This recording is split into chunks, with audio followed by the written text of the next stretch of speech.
Are you interested in achieving these goals, or are you committed? If you're interested, you'll do what's convenient. You'll come up with stories and excuses and reasons why you can't, and you'll use your education as an excuse, you'll use your story as an excuse, you'll use all of that as your reasons why you can't. But if you're committed, you will do whatever it takes. You'll let go of your stories, you'll let go of your excuses, you'll let go of all the reasons you currently have that are formulating your identity of yourself, and you'll learn how to let that go and become who you are destined to become. Think strategic all the time. Before any action or any inaction, ask yourself this question. Is this action going to make me stronger or weaker? Will this action move me toward the strategic long-term goals I am trying to achieve in my life? And do not lie to yourself. You have to tell yourself the truth. And the truth is, you have time. You have the skill. You have the knowledge and the support and the willpower and the discipline to get it done. You cannot get people to believe in your dream until you believe in it yourself. Nobody's going to put into your dream before you put in. You have to invest in what you dream for. Do you have anything that you're dreaming that you're willing to be committed to enough to see it happen? 90% of your energy, focus, time, and thought should be towards the solution, not towards the problem itself. This is a mistake most people make because they expend all the energy into the problem. And when you expand energy, it grows to survive. And the problem gets bigger and bigger and bigger and bigger, and the solution becomes more and more difficult. The hardest part about change is not making the same choice as you did the day before. And the moment you decide to no longer think the same way, make the same choice, act the same way, create the same experience, or live by the same emotion, it's going to feel uncomfortable. And the moment you feel uncomfortable, you just stepped into the river of change. Short-term thinking says the donut tastes good, eat it. Short-term thinking says one workout doesn't matter. I can see. Short-term thinking encourages you to make short-term emotional decisions that hurt you in the long run. Think strategic. Think long-term. Act strategic. Take action that improves your long-term position and moves you toward your long-term goals. You need to win battles in order to win the war. You need to get out of bed, you need to run, you need to work out, you need to read and study and practice, and you need to do things that you don't necessarily want to do. Get out of your damn bed, get off your phone, and you need to go out there into the world and get after it. People think of freedom as the ability to implement your whim. And freedom opens up that as a possibility. But sustainable freedom, that isn't what it's about at all. It's primarily about responsibility. It's about determining which load you're going to pick up and carry. That's the proper definition of appropriate freedom. We have pain, we have suffering, we react, and we react about get the out of here. It's those people who are able to control that feeling of flight and say, no, there's a way through this. It's going to end. It's going to end, but we don't know that. We don't think that. At that time, it's going to last forever.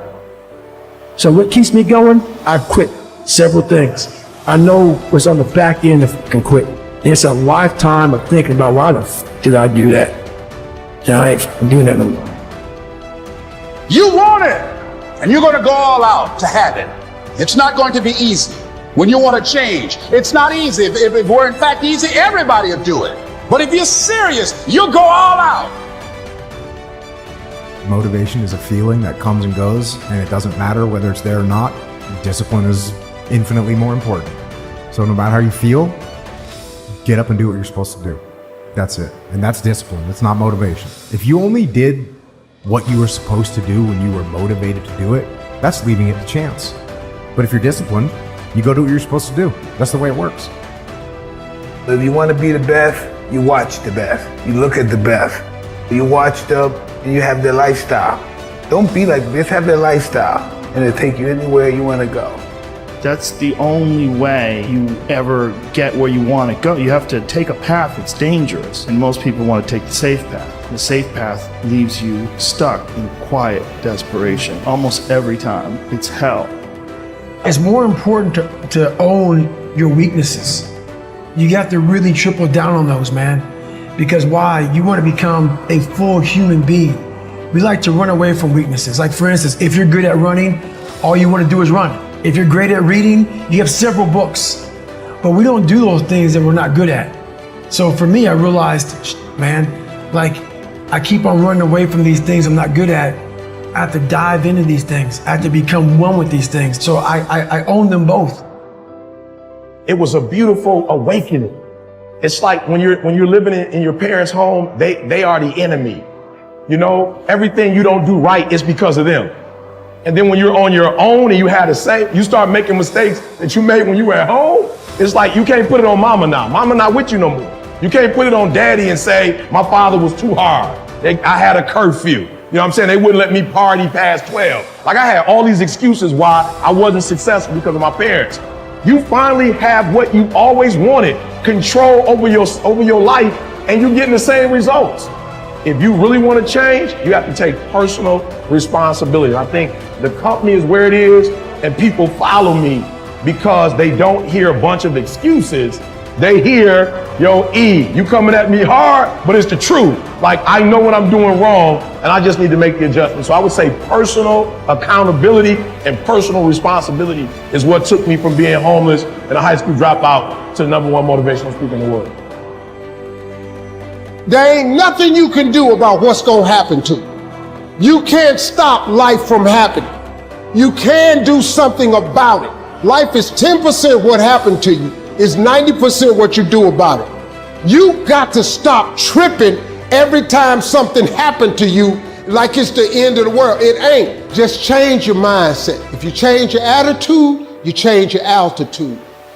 I saw working out as a way for me to build calluses on my mind. I had to callous over the victim's mentality. I always equated training to mental toughening. Like, it always looked brutal. People waking up early and doing all these things, and it looked horrible. I was like, wow, man, I gotta start doing that.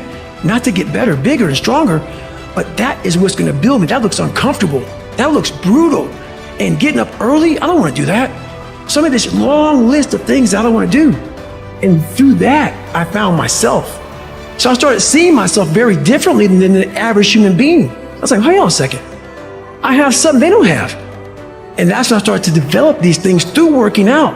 It was this great, never-ending work ethic. And through work ethic, I developed self-esteem. I believe that everybody has a gift. Every single human out there listening right now, you have a gift.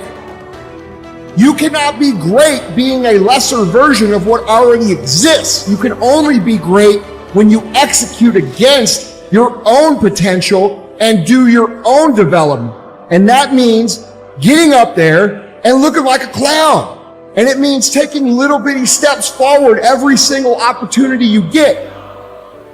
Make your luck. You gotta make your luck. And if you make it, if you keep putting forth the maximal effort, that luck's gonna come. You're gonna make your luck happen. We lie to ourselves. We don't tell ourselves the way things really are. And when we do that, then we can't fix our problems. We have to be truthful to ourselves. We have to stop rationalizing, stop making excuses, stop telling yourself little watered down assessments of where you're really at. Tell yourself the truth.